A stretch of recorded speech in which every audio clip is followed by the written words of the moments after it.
Of course. Can I just start whenever?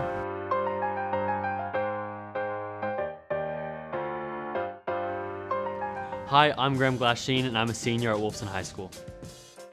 I think in the next decades, we're going to see a shift in the landscape of the workforce. And that's not necessarily replacing all jobs, but I think it's changing how our jobs are centered in the skills that we need to emphasize. I think in the next few decades, skills such as leadership and communication and imagination, these soft skills that are innately human, will become more important in years to come because those are skills that AI cannot replicate. I really see it transforming operations. It's really going to take those repetitive manual tasks and automate it so that our employees can really be focused on our members. You can get a loan faster because we're using AI, but you're also making our employees' lives easier because they're not having to do a lot of that manual work and research. AI is doing it for them, where they're just being able to analyze that information to make that decision.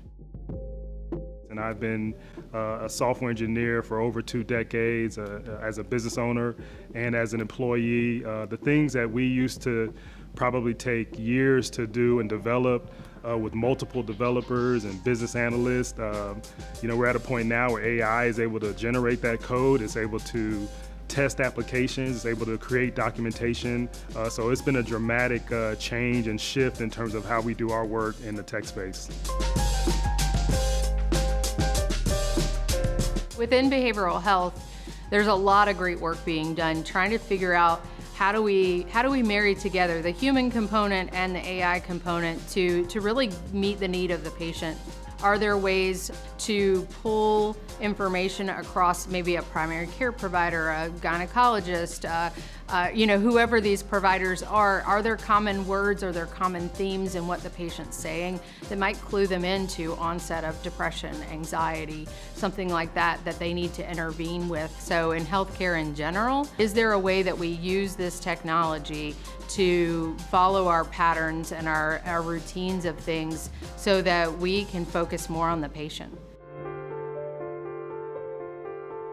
Right now, when I sit down and I'm doing development work, with all the different AI tools, the thought process is really that I have a bunch of junior developers that are kind of at my fingertips, and you really are kind of now guiding these AI-led junior developers to get the work done. And so you become you're much more into the engineering space as opposed to the actual development side. We look at as a law firm hiring people, or if we look at our clients who are interested in how they have talent acquisition, the fundamental skills of good communication, it must be present. And what we will be looking for in our talent acquisition and what our clients are looking for is the person's ability to write, to communicate, to speak, to think, and not be totally reliant on AI.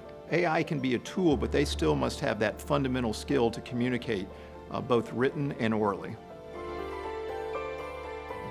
Most of our students have had technology at their fingertips from the beginning, from birth probably. And so thinking about how to be intentional about how to use technology, specifically AI.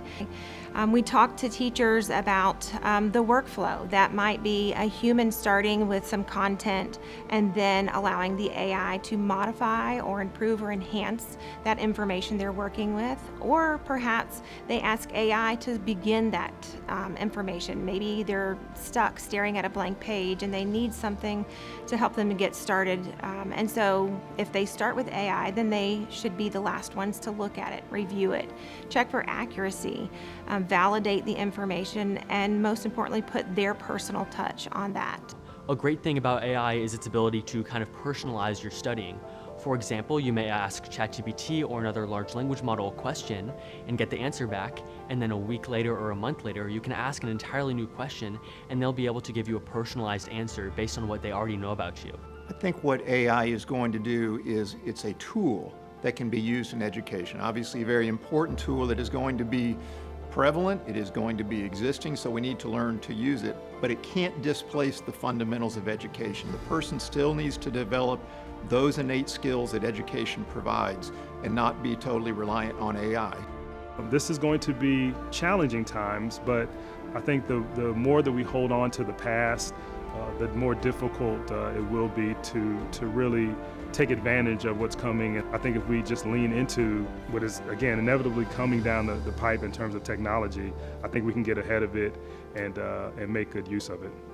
I think something that's really important to note is not how it will change how students study, and really understand that AI isn't the future and that AI is now.